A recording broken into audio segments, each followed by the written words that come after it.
بسم اللہ الرحمن الرحیم۔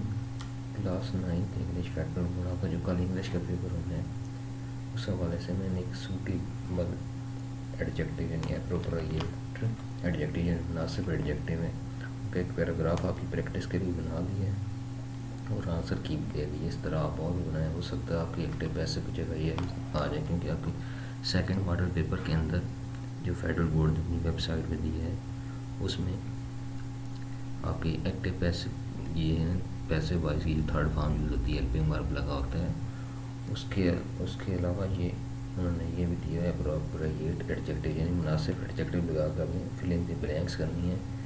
یہ اپنی انڈرسٹینڈنگ سے آپ کر سکتے ہیں، جو آپ اپنی انڈرسٹینڈنگ سے کر سکتے ہیں۔ اس کے لیے کوئی آپشن نہیں دیے گئے آپ ہوتے ہیں۔ ایکٹیو پیسے میں تو ایسا ہوتا ہے کہ ہیلپنگ ورب لگا ہوتا ہے، آپ نے تھرڈ فارم وہاں لگانی ہوتی ہے، لیکن یہ اپنی آپ انڈرسٹینڈنگ سے کریں گے، جتنی آپ اس پہ پریکٹس کریں گے تو اتنے اچھے طریقے سے آپ یہ کر پائیں گے۔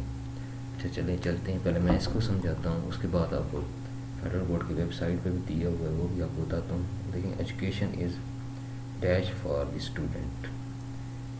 اب دیکھیں یہاں پہ آپ امپورٹنٹ بھی لگا سکتے ہیں، لیکن میں نے اسینشیل نیسیسری لگایا کہ ضروری ہے۔ They can become dash member of society by cutting an education, یعنی وہ ویلیویبل یعنی اہم ممبر بن جاتے ہیں سوسائٹی کے تعلیم حاصل کرنے کے بعد۔ Dash facility should be provided to student by the government for the student for their dash future because student build dash nation. ٹھیک ہے، اب ایجوکیشنل فیسلٹی یعنی تعلیمی سہولتیں گورنمنٹ کو مہیا کرنی چاہیے ان کے برائٹ فیوچر کے لیے، یعنی آگے برائٹ فیوچر یعنی ان کے شاندار مستقبل کے لیے گورنمنٹ کو سہولتیں مہیا کرنی چاہیے۔ Students build A dash nation because students build A dash nation, یعنی اسٹرانگ نیشن، کیونکہ اسٹوڈنٹس یہ پڑھ لکھ جاتے ہیں تو وہ ایک اسٹرانگ معاشرہ یعنی ایک مضبوط معاشرہ، مضبوط قوم بھی تعمیر کرتے ہیں۔ تو یہ دیکھیں، اس لیے میں نے یہ آپ کا پیراگراف بنایا ہے تاکہ ابھی پریکٹس ہو سکے، اس طرح کہ آپ خود سے اور پیراگراف پریکٹس کر سکیں۔ یہ تھوڑا سا ایشو ہے وائس کا، تو میں اس سے مدد خواہ ہوں۔ تو یہ پورا پیراگراف آپ پڑھیں، اس کی ویڈیو کو دیکھیں۔ اب میں آپ کو بتاتا ہوں فیڈرل بورڈ کی ویب سائٹ پہ کہاں آیا ہوا ہے۔ آپ کا سیکنڈ ماڈل پیپر ہے، یہ دیکھیں، یہ فیڈرل بورڈ نے اپنی ویب سائٹ دی، اس کی سولوشن بھی دی ہوئی ہے، لیکن میں یہ فل ان دی بلینک سولوشن کے بغیر والا which nation can afford to feed the dash people, یہ آپ ہنگری پیپل ہوگا، یعنی ہنگری جو بھوکے لوگ ہیں، امیر قومیں وہ اس کو خوراک مہیا کر سکتی ہیں، یعنی جو ترقی یافتہ ممالک جیسے ان کو خوراک مہیا کر سکتے ہیں۔ The dash people whose stories appeared in the newspaper last week in dash people hungry people یعنی بھوکے people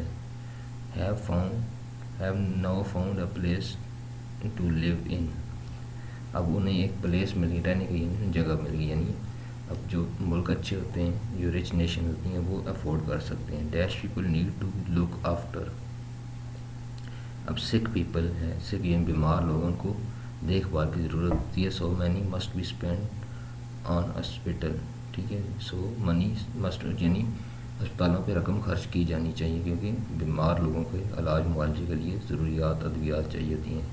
life must be hard for dash people in our society today, اب ہمارے ملک کی بات ہو رہی ہے کہ ہمارا جو معاشرہ ہے اس کے اندر hard for jobless people, جن لوگوں کے پاس جاب نہیں ہے ان کے لیے today in our society today life must, یہ زندگی بہت زیادہ مشکل ہو چکی ہے جو ہمارے ملک کے حالات ہیں۔ سو گورنمنٹ مسٹ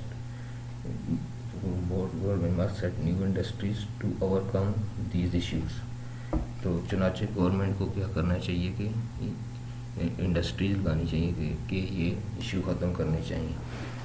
اب دیکھیں یہاں بھی لکھا ہوا ہے government must set new industries to overcome these issues, یعنی تاکہ بے روزگاری کا خاتمہ ہو سکے۔ اس میں دیکھیں فار جاب لیس پیپل، یعنی جاب لیس پیپل ایڈجیکٹیو ہوتا ہے ناؤن یا پروناؤن کو ایکسپلین کرتا ہے۔ اب پیپل ناؤن لگا ہے تو جاب لیس پیپل آئے گا۔ The prices of daily consumer turn must be reduced to give dash advantage maximum advantage to